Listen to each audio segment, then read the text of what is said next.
وأحسن منك لم تر قط عيني وأجمل منك لم تلد النساء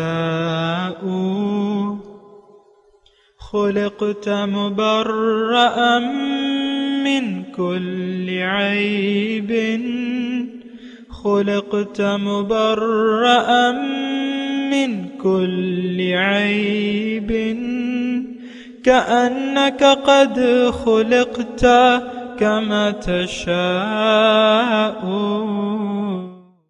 كتاب أنزلناه إليك مبارك ليدبروا آياته وليتذكر أولو الألباب. یہ کتاب برکت والی ہے جسے ہم نے آپ کی طرف نازل فرمایا ہے تاکہ دانش مند لوگ اس کی آیتوں میں غور و فکر کریں اور نصیحت حاصل کریں. اللہم صلی علی سیدنا محمد وعلی آل سیدنا محمد بعدد کل ذرۃ مئۃ الف الف مرۃ. سامعین و ناظرین کرام، السلام علیکم ورحمۃ اللہ وبرکاتہ. سامعین کرام، سورہ بقرہ آیت نمبر 146، درس نمبر 425. آج کا موضوع کیا در توبہ کھلا ہے؟ اس کے ساتھ آج کے سبق کا آغاز کرتے ہیں. سب سے پہلے گزشتہ سبق کا اعادہ ہوگا. اعوذ باللہ من الشیطان الرجیم. پناہ مانگتا ہوں میں اللہ کی شیطان مردود سے. بسم اللہ الرحمن الرحیم. شروع اللہ کے نام سے جو بڑا مہربان نہایت رحم والا ہے. ان المنافقین یخادعون اللہ وهو خادعهم واذا قاموا الى الصلاة قاموا كسالى يراءون الناس ولا يذكرون الله الا قليلا. منافق ان چالوں سے اپنے نزدیک خدا کو دھوکہ دیتے ہیں. یہ اس کو کیا دھوکہ دیں گے؟ وہ انہی کو دھوکے میں ڈالنے والا ہے. اور جب یہ نماز کو کھڑے ہوتے ہیں تو سست اور کاہل ہو کر صرف لوگوں کے دکھانے کو اور خدا کی یاد ہی نہیں کرتے مگر بہت کم. مذبذبین بین ذلک لا الہ هؤلاء ولا الہ هؤلاء ومن يضلل اللہ فلن تجد له سبیلا.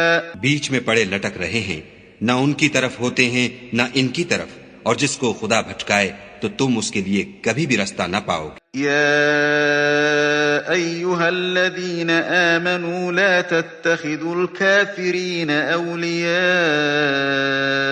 من دون المؤمنین اتريدون ان تجعلوا لله عليكم سلطانا مبینا. اے اہل ایمان، مومنوں کے سوا کافروں کو دوست نہ بناؤ. کیا تم چاہتے ہو کہ اپنے اوپر خدا کا صریح الزام لو؟ ان المنافقین فی الدرک الاسفل من النار ولن تجد لهم نصیرا. کچھ شک نہیں کہ منافق لوگ دوزخ کے سب سے نچلے درجے میں ہوں گے اور تم ان کا کسی کو مددگار نہ پاؤ گے. سامعین کرام، سورہ نساء آیت نمبر 146. لفظی ترجمہ: الا الذین تابوا واصلحوا واعتصموا باللہ. مگر وہ لوگ جو جنہوں نے توبہ کر لی اور اپنی اصلاح کی اور اللہ کے ساتھ واعتصموا باللہ اور اللہ کا دامن تھام لیا، واخلصوا دینہم للہ اور اپنے دین کو اللہ کے لیے خالص کر لیا، فاولئک مع المؤمنین تو ایسے لوگ مومنوں کے ساتھ ہوں گے. وسوف یؤتی اللہ المؤمنین اجرا عظیما، اور اللہ تعالیٰ مومنوں کو ضرور اجر عظیم عطا فرمائے گا. سامعین اکرام، در توبہ کھلا ہوا ہے، لیکن میں آپ کو یہ گزشتہ سبق میں مضمون تھوڑا سا رہ گیا تھا میں آپ کو یہ بات بتا رہا ہوں کہ معافی یا رحمت یا توبہ کے انتظار میں گناہ کرنا بہت بڑی غلطی ہے، اور اس میں ایسا ہو جاتا ہے کہ آپ کو موقع ہی نہیں ملتا، اور یہ بات وضاحت کرنی بہت زیادہ ضروری ہے، آپ کو سمجھنا بھی اس پہ بہت زیادہ ضروری ہے۔ دیکھیں، گناہ جب بھی آپ کو لگے کہ میں غلط کام کر رہا ہوں یا رہی ہوں تو آپ کو اس سے باز آ جانا چاہیے فوراً۔ حالات کو ڈھیل دینا، وقت کو ٹالتے جانا، اس میں بہت زیادہ خطرات ہیں بہت زیادہ، اور خطرات اتنے زیادہ ہیں کہ آپ کو پھر سنبھلنے کا موقع بھی نہیں ملتا۔ یہ میں تمہیدی مضمون بیان کر رہا ہوں کہ توبہ ٹھیک ہے، موت تک آپ کے پاس وقت ہے، لیکن آپ کو کیا معلوم کہ آپ کی موت کس وقت ہے؟ اچانک ہو سکتا ہے اگلے دن آپ کی وفات ہو جائے، یا اگلے گھنٹے آپ کی وفات ہو جائے، آپ کو تو کچھ پتہ نہیں ہے اپنے متعلق۔ تو موت کا تو یعنی تعین تو ہو چکا ہے، لیکن آپ کو تو نہیں معلوم، تو کس لیے، کس وجہ سے ہو سکتا ہے موت ایسے آئے کہ آپ کو مہلت ہی نہ ملے۔ لیکن موت اچانک آئے یا دیر میں آئے، لیکن آپ کے لیے گناہ کو کرتے چلے جانا ایک بہت بڑی اس کی نتائج، بڑے خطرناک نتائج ہو سکتے ہیں۔ میں آپ کو وہ دے رہا تھا مثال چھری کی، لوہے کی چھری کی۔ لوہے کی چھری بڑے کام کی ہوتی ہے، گوشت کاٹتی ہے، سبزی کاٹتی ہے، جو بھی آپ کاٹیں، لیکن اگر آپ اس کی حفاظت نہیں کریں گے اور اس کو حالات کے رحم و کرم پہ چھوڑ دیں گے، جس طرح ہم نے اپنے آپ کو کھلا چھوڑ دیا ہے۔ ہم کوئی اللہ کے بندے تھوڑی ہیں، ہم تو نفس کے خواہشات کے بندے ہیں، ہم نے اپنے آپ کو کھلا چھوڑ دیا ہے۔ بل یرید الانسان لیفجر امامہ، انسان یہ چاہتا ہے کہ یہ آگے بھی غلطیاں کرتا رہے، نافرمانی کرتا رہے۔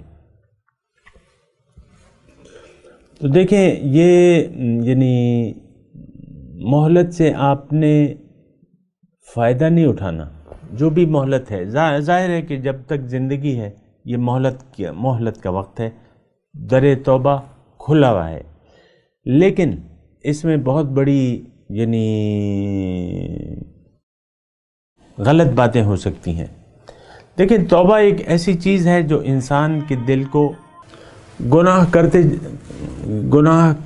گناہ پر اصرار کرنا، یہ فعل جو ہے یہ بذات خود تباہ کن ہے، کیونکہ آپ کو میں وہ چھری کی مثال دے رہا تھا، آپ اس کی حفاظت نہیں کریں گے تو اس کو زنگ لگ جائے گا، اور چھری تو پھر چھری رہے گی نہیں۔ اسی طرح دلوں پر زنگ چڑھ جاتا ہے، اور ایک عمل کے بعد دوسرا، ایک گناہ کے بعد دوسرا گناہ، اور دل کی شقاوت کو زیادہ کر دیتا ہے۔ دل دیکھیں سخت ہوتے جاتے ہیں، گناہ کے اوپر گناہ، گناہ کے اوپر گناہ، گناہ کے اوپر، تو اس سے دل کی سختی میں اضافہ ہوتا رہتا ہے۔ اور یہ مضمون خاصا یعنی اس میں دلائل بھی ہیں کافی، اور میں آپ کو کہہ رہا ہوں اللہ تعالیٰ کی توفیق سے کہ آپ ایسا نہ کریں، دل کو محفوظ کر لیں زنگ لگنے سے۔ اور محفوظ کرنے کا طریقہ یہ ہے کہ آپ کلمہ طیبہ کا ورد عملی طور پہ شروع کر دیں، لا الہ الا اللہ۔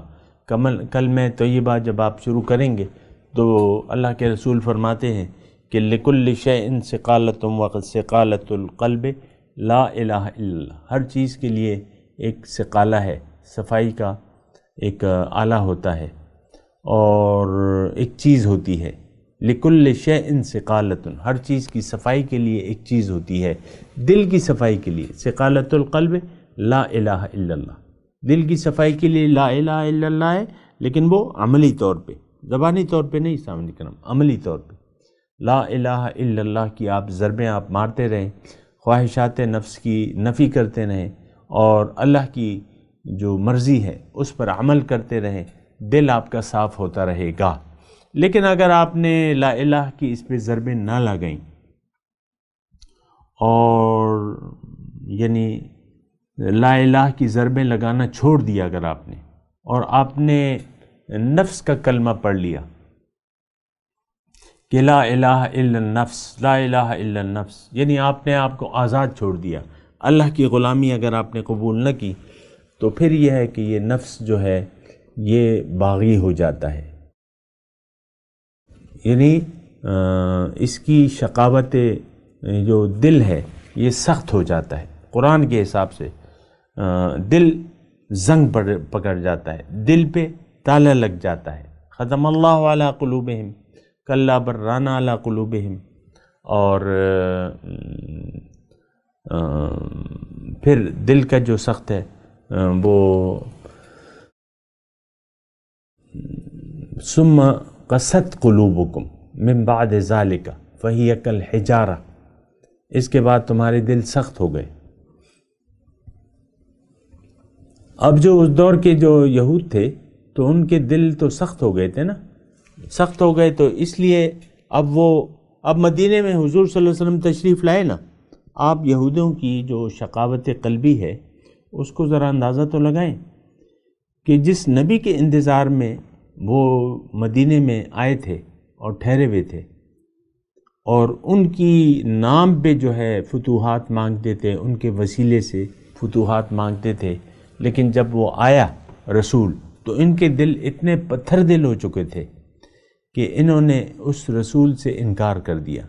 فلما جاءہم ما عرفوا کفروا بہ، جب وہ رسول عربی آئے، تشریف لائے، انہوں نے پہچان لیا، عرفوا، فلما جاءہم ما عرفوا، جس کو انہوں نے پہچان لیا انکار کر دیا۔ تو آج کچھ مختلف صورتحال نہیں ہے، ہم اپنے رسول کو جانتے ہیں، پہچانتے ہیں کہ یہ حق رسول ہے، دعوت حق ہے، جو کہہ رہے ہیں وہ حق ہے، لیکن ہم انکار کرتے ہیں۔ اور اس وقت کے مدینے کی یہودیوں کی طرف میں آپ کو دوبارہ لے چلوں گا کہ انہوں نے یعنی نہ صرف یہ کہ حضور پہ ایمان نہ لائے بلکہ ان کی مخالفت شروع کر دی، ان کے ساتھ عناد اور دشمنی شروع کر دی، اور جب یہ مکے جاتے مشرکوں کے یعنی امداد لینے کے لیے تو وہ پوچھتے کہ من ہو اہدا سبیلا، تو کہ ہم یہودیوں سے پوچھتے کہ دیکھو ہمارا اور محمد کا جھگڑا ہے، کون سیدھے راستے پر ہے؟ تو وہ واقعہ میں نے آپ کو سنایا بھی تھا، تو وہ یہ کہتے، یہودی مشرکوں سے کہتے کہ تم جو ہے صحیح راستے پر ہو۔ اب اتنی شقاوت قلبی تھی، اب یہ کافروں سے مدد لینے کے لیے گئے تھے مدینے، وہ پوری تاریخ ہے۔ تو نہ صرف یہ، اب یہ دل سخت ہو گیا، دل پر زنگ چڑھ گیا، اور سامعین اکرام یہ اس وقت کی بات نہیں ہے، یہ آج کی بات ہے۔ ہمارے دل سخت ہو چکے ہیں، ہم پتھر دل ہو چکے ہیں، ہمارے دل پہ تالے لگ گئے، کیوں؟ بسبب ہمارے اعمال کے۔ ختم اللہ علی قلوبہم وعلی سمعہم غشاوۃ ولہم عذاب علیم، اللہ نے ان کے دلوں پر مہر لگا دی ہے، اور یہ بھی منافقوں کے بارے میں آیا ہے، سورہ بقرہ میں ہم پڑھ چکے ہیں۔ ختم اللہ علی قلوبہم وعلی سمعہم وعلی ابصارہم غشاوۃ ولہم عذاب عظیم، ایسے لوگ ان کے دلوں پر تالا ہے، اور ختم اللہ علی قلوبہم وعلی سمعہم، ان کی سماعت پہ تالے ہیں، اور آنکھوں پر پردے پڑے ہوئے ہیں، کس کی؟ ہماری۔ دھوکے میں نہ رہیں۔ وَيَحْسَبُونَ أَنَّهُمْ مُهْتَدُونَ، ہم یہ خیال کرتے ہیں کہ ہم تو ٹھیک ہیں، لیکن آپ دھوکے میں پڑ گئے ہیں، آپ کا دل سے جو ہے وہ سخت ہے، پتھر دل ہے۔ پتھر دل تو دیکھیں، میں آپ کو کہتا رہتا ہوں نا، دیکھیں یہ تو سمجھا کریں تھوڑا سا، خاتون خانہ بیٹھی ہوئی ہیں اور اپنے نماز، روزہ، ذکر، اذکار، تسبیحات، لیکن خاوند آتا ہے تو اس پہ چڑھائی شروع کر دیتی ہیں۔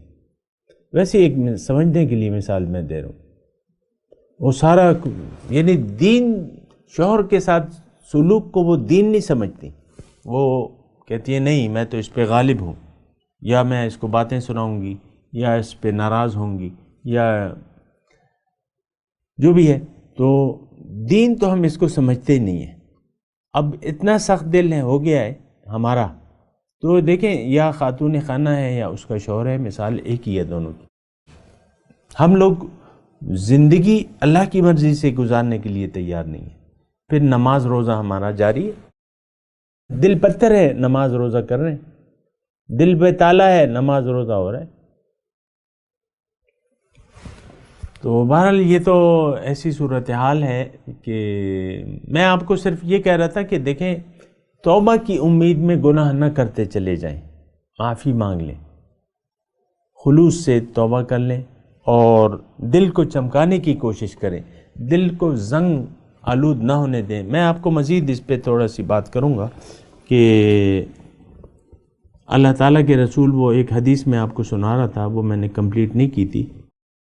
اللہ کے رسول فرماتے ہیں کہ دلوں پر تعرض الفتن علی القلوب عودن عودن، پے در پے دلوں پر فتنے نازل ہوتے رہتے ہیں. اب فتنے کیا ہے اس کی تفصیل تو اتنی مشکل نہیں ہے. فتنہ کیا ہے؟ یہ تمام زندگی جو ہے وہ فتنہ ہے، آزمائش ہے. ہر حالت جو ہے وہ آزمائش ہے، فتنہ ہے. وَنَبْلُوكُمْ بِالشَّرِّ وَالْخَيْرِ فتنہ، میں تمہیں آزماتا ہوں شر میں بھی، بری حالت میں بھی اور اچھی حالت میں بھی، دونوں آزمائشیں ہیں. تو یعنی خواہشات، میں آسانی سے کوشش کرتا ہوں کہ مضمون، یہ حدیث کا مضمون آپ کو آسانی سے بتا دوں. خواہشات نفس آ جاتی ہیں کہ یہ مت کرو، یہ نیکی کا کام مت کرو، مثال کے طور پہ یہ برا کام کر لو، خیر ہے کوئی بات نہیں. تو یہ فتنے ہیں. تو اللہ کے رسول فرماتے ہیں کہ فَأَيُّ الْقَلْبِ أُنْكِرُهَا فَأَيُّ الْقَلْبِ أُشْرِبُهَا، جس نے وہ فتنہ، جس دل نے وہ فتنہ قبول کر لیا، یعنی گناہ کر لیا اور نیکی نہ کی، تو اس کے دل پر ایک سیاہ داغ پڑ جاتا ہے، اور دل جو ہے اس کا داغدار ہوتا رہتا ہے، یہاں تک کہ کالا سیاہ ہو جاتا ہے، یہاں تک کہ یہ ایک ایسی حالت آتی ہے کہ یہ اس کو یعنی الٹا و کوزہ، حدیث کے الفاظ کا مفہوم میں ادا کروں کہ اس پر کوئی چیز ٹھہرتی نہیں ہے، کالا، سطح کالی ہو جاتی ہے، جیسے کہ الٹا و کوزہ. اس میں پانی ڈالو تو پانی تو نہیں جائے گا، اس میں کالا سیاہ ہے تو بالکل سیاہ ہو جاتا ہے. تو یہ جناب مطلب یہ دل کی حالت ایسی ہوتی رہتی ہے. اگر آپ گناہ کرتے ہیں، گناہ کا مطلب آپ پھر وہ نہ لیں کہ یعنی ہر معاملے میں جو ہے ہماری ایک ذہنیت بگڑ چکی ہے نا، تو معاملہ اب گناہ آپ کسے کہتے ہیں؟ آپ کے تو خاص بس آپ نے کہ بھئی یہ چیز گناہ ہے، باقی تو نہیں. گناہ وہ ہے کہ اللہ کی رضا کے خلاف کوئی کام کرے آپ، وہ گناہ ہے، وہ حرام ہے، گناہ ہے. وہ زندگی آپ اپنی مرضی سے گزار رہے ہیں، یہ حرام ہے، یہ گناہ ہے. تو مختلف عوارضات آتے رہتے ہیں، فتنے. تو ایسا ہوتا ہے کہ دل ٹیڑھ آ جاتی ہے، کجی، دلوں میں کجی آ جاتی ہے، دل سخت ہو جاتے ہیں اور دلوں پر زنگ چڑھ جاتا ہے، دل پہ تالے لگ جاتے ہیں. اللہ کے رسول فرماتے ہیں کہ اس کی مثال بالکل کالے سیاہ الٹائے ہوئے گھڑے کی طرح ہوتی ہے کہ اس پر کوئی چیز اثر نہیں کرتی، اس میں کوئی چیز جاتی نہیں. تو دیکھیں گناہ پر اصرار کرنا بالکل ایسے ہی ہے کہ آپ اپنے آپ کو، یعنی میں آپ کو تھوڑا سا مزید ایک مثال آپ کو دے دوں کہ ایک گائے ہے تو جتنا یعنی تیز چھری ہوگی تو تیزی سے گائے ذبح ہوگی، لیکن میں ویسے ایک مثال میں قائم کر رہا ہوں، آپ اس کو ذرا سمجھنے کی کوشش کریں۔ چھری آپ نے چلانا شروع کر دی، جتنا بھی آپ اسے چلائیں گے گلا کٹتا رہے گا، اور اس کی ایک وقت آئے گا کہ اس کی موت واقع ہو جائے گی گائے کی۔ تو اسی طرح ہم اپنے اوپر جو چھریاں چلا رہے ہیں گناہوں کی نا، تو ہمارے اندر سے جو ہے وہ یعنی تاریکیاں بڑھ رہی ہیں ہم میں، اور روشنی غائب ہو رہی ہے۔ روشنی اول تو ہے نہیں، لیکن تاریکیوں میں اضافہ ہو رہا ہے۔ جتنا بھی آپ گناہ کرتے ہیں، اللہ کی رضا کے خلاف زندگی گزارتے ہیں، تو آپ کا دل جو ہے وہ سیاہ ہوتا رہتا ہے۔ لیکن دوسری طرف اللہ کے رسول، وہ حدیث میں کمپلیٹ کر دوں، لیکن وَأَيُّ الْقَلْبِ أُنْكِرُهَا نُكْتَةٌ بَيْضَاء، فتنے تو آتے ہیں، لیکن جس دل نے انکار کر دیا اس فتنے پر عمل کرنے سے، تو اس کے دل پر ایک سفید داغ ہو جاتا ہے۔ پھر دوسرے وقت میں دوسرا فتنہ آتا ہے، آزمائش آتی ہے، کوئی وسوسہ آتا ہے، آپ اس کو پھر رد کر دیتے ہیں، وسوسہ شیطانی کو، دوسرا سفید داغ ہو جاتا ہے۔ داغ سفید پڑتے رہتے ہیں یہاں تک کہ دل بالکل چمک جاتا ہے، سفید براق ہو جاتا ہے۔ تو دیکھیں وہ بات جو میں آپ کو کر رہا تھا تو وہ یہی تھی کہ آپ گناہ پہ اصرار کی روش کو چھوڑ دیں، توبہ کر لیں، اسی وقت توبہ کر لیں، کل کا انتظار نہ کریں۔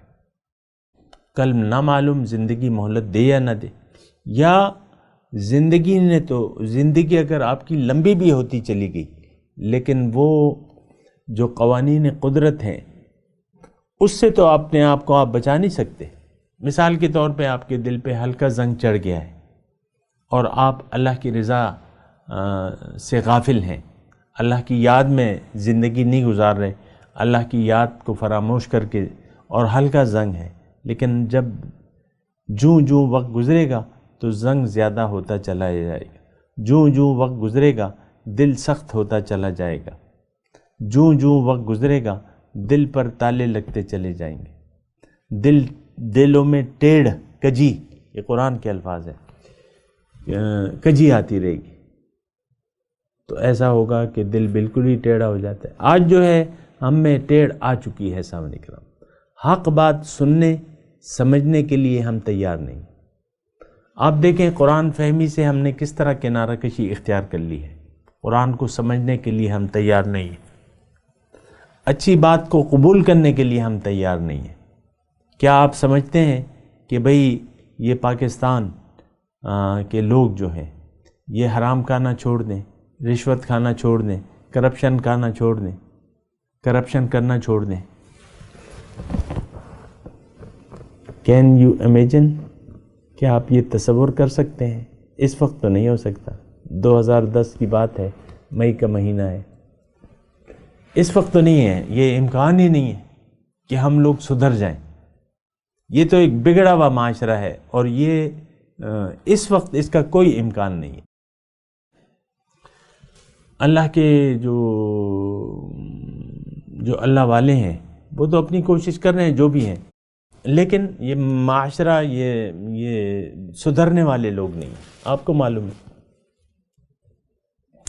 تو اس میں یہ ہے نا کہ الا الذین تابوا، آپ یعنی در توبہ تو کھلا ہوا ہے، لیکن یہ سارا مضمون میں نے اس لیے ادا کیا ہے کہ دیکھیں حالات خراب سے خراب تر ہوتے چلے جائیں گے، ایک ایسا وقت آئے گا کہ دل مکمل زنگ آلود ہو جائے گا، پھر ضلال بعید کی آپ کو خوشخبری ملے گی، اولئک فی ضلال بعید، بہت دور کی گمراہی۔ اور یہ ساری باتیں ہیں، اس کو ذرا آپ نوٹ کر لیں اور سمجھ لیں۔ تو اب یہاں اپنے مضمون کی طرف آتے ہیں، آیت کہ الا الذین تابوا واصلحوا واعتصموا باللہ، کہ وہ لوگ، منافقوں کی توبہ کی بات ہو رہی ہے، جو توبہ کر لیں اور اپنی اصلاح کر لیں۔ ترجمہ تو میرے خیال سے میں نے آپ کو سنا دیا ہے، لیکن اب دیکھیں سٹیپ بائی سٹیپ جو ہے وہ اللہ تعالیٰ ہمیں بتا رہا ہے کہ تم نے کرنا کیا ہے۔ سب سے پہلے تو رجوع الی اللہ ہے، توبہ، تائب ہونا، اور یہ وہ بنیادی بات ہے جو کہ جڑ ہے، اللہ کی طرف رجوع۔ دیکھیں رجوع کا مطلب کیا ہے کہ آپ اپنی زندگی کا رخ اللہ کی طرف پھیر دیں، اللہ کو منزل بنا لیں، اللہ پر ایمان لے آئیں، یقین کر لیں کہ اللہ ہی آپ کی منزل ہے اور آپ دنیا میں اللہ تعالیٰ نے آپ کو اپنے لیے بنایا ہے اور آپ نے اللہ کو منزل بنا کے اللہ کے راستے پر آپ نے چلنا ہے۔ تو اس یقین کے ساتھ آپ متوجہ ہوں اللہ کی طرف، تب جو ہے معاملات سدھریں گے۔ زبانی توبہ جو ہے اس کی کوئی اہمیت نہیں ہے سامعین کرام۔ توبہ کا پہلا درجہ جو ہے وہ ندامت ہے، کہ آپ نادم ہوں کہ بھئی یہ جو میں کر رہا تھا، کہ میرا رخ دنیا کی طرف تھا اور اللہ کی یاد سے میرا دل غافل تھا، وہ غلط تھا۔ اب میں اللہ کی طرف رجوع کرتا ہوں اور گزشتہ جو زندگی میری گزری ہے اس پر میں شرمسار ہوں، ندامت اختیار کرتا ہوں اور اللہ سے بخشش کا امیدوار ہوں۔ تو سب سے پہلے جو ہے وہ آپ نے ندامت، یعنی توبہ پر شرمساری کہ ہاں ٹھیک نہیں تھا، وہ جو کچھ بھی تھا وہ ٹھیک نہیں تھا، اب میں رجوع کرتا ہوں، اپنا رخ اللہ کی طرف پھیر لیتا ہوں۔ وَأَصْلَحُوا، دوسری جو یعنی درجہ ہے اصلاح کا ہے۔ اب ظاہر ہے کہ دیکھیں ایک تو انسان اپنی مرضی سے زندگی گزارتا ہے اور ایک اللہ کی مرضی، یہ دونوں میں جو ہے بعد المشرقین ہے، زمین آسمان کا فرق ہے۔ ایک آپ نفس کے سامنے اپنے سر جھکا دیا ہے، اب آپ اللہ کے سامنے سر جھکانے کے لیے تیار ہو گئے، تو اب آپ کو اپنی اصلاح کرنی ہوگی، اپنے عقیدے کی اصلاح، عقیدے کی اصلاح۔ اس میں میں زیادہ تفصیل نہیں جاتا، آپ کو معلوم ہے کہ آپ کی سوچ آپ کی درست ہونی چاہیے، اصلاح ہونی چاہیے اس کی۔ سوچ اگر انسان کی دنیا ہی رہے، سوچ میں دنیا ہی رہے، تو پھر توبہ اور شرمساری کا کوئی معنی نہیں ہوتا۔ سامعین کرام، اصلاح، آپ نے اصلاح کرنی ہے اپنے عقیدے کی، اپنے جو آپ کا نظریہ زندگی ہے نا، اس کی آپ نے اصلاح کرنی ہے، یقین کرنا ہے اللہ پہ، اس کے رسول پہ اور یوم آخرت پہ، اور اپنے معاملات کی اصلاح۔ اب دیکھیں آپ کا سر تو جھک جائے گا اللہ کے سامنے، اللہ کے سامنے۔ اب آپ اپنے معاملات کو اس طرح ترتیب دیں گے کہ جو اللہ تعالیٰ کی طرف سے احکامات ہیں ان کی آپ پاسداری کریں گے۔ اگر آپ پہلے منافق تھے تو عرصہ نفاق میں جو نمازیں آپ کی قضا ہو گئیں، مثال کے طور پہ عرض کر رہا ہوں، ان قضاؤں کو جو ہے وہ دوبارہ کافر ہے اور توبہ کر رہے ہیں آپ، تو نماز وغیرہ کا تو کوئی سوال نہیں ہے، اور یعنی اس پر تو فرض ہی نہیں تھی۔ لیکن اگر آپ منافق تھے اور آپ کی زندگی کا رخ دنیا کی طرف تھا، تو اب آپ نے اصلاح کرنی ہے۔ اس کے بارے میں انشاءاللہ بات کریں گے اگلے درس میں۔ ابھی میں تلاوت کرتا ہوں، میرے ساتھ دہرائیے۔ اعوذ باللہ من الشیطان الرجیم، بسم اللہ الرحمن الرحیم۔ الا الذین تابوا واصلحوا واعتصموا باللہ واخلصوا دینہم للہ فأولئک مع المؤمنین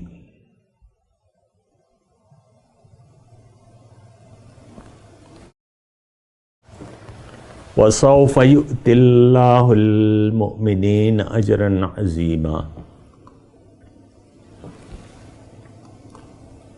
اب ان آیت کی ترجمہ سنا دیں۔ الا الذین تابوا واصلحوا واعتصموا باللہ، بے شک وہ لوگ جو تائب ہو جائیں اور اپنے اصلاح کر لیں اور اللہ کا دامن تھام لیں اور اپنے دین کو اللہ کے لیے خالص کر لیں، یہ لوگ جو ہیں یہ مع المؤمنین، یہ مومنوں سے ہو جائیں گے،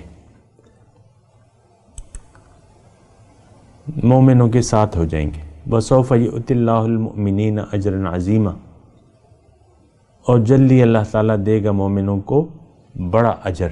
اب ان آیت کی تلاوت اور ترجمہ۔ اعوذ باللہ من الشیطان الرجیم، پناہ مانگتا ہوں میں اللہ کی شیطان مردود سے۔ بسم اللہ الرحمن الرحیم، شروع اللہ کے نام سے جو بڑا مہربان نہایت رحم والا ہے۔ إلا الذين تابوا وأصلحوا واعتصموا بالله وأخلصوا دينهم لله فأولئك مع المؤمنين وسوف يؤتي الله المؤمنين أجرا عظيما۔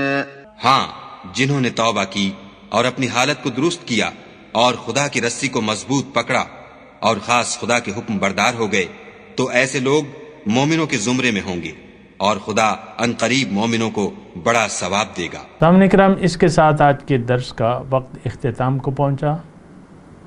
اگلے درس میں انشاءاللہ ملاقات ہوگی۔ وآخر دعوانا ان الحمدللہ رب العالمین۔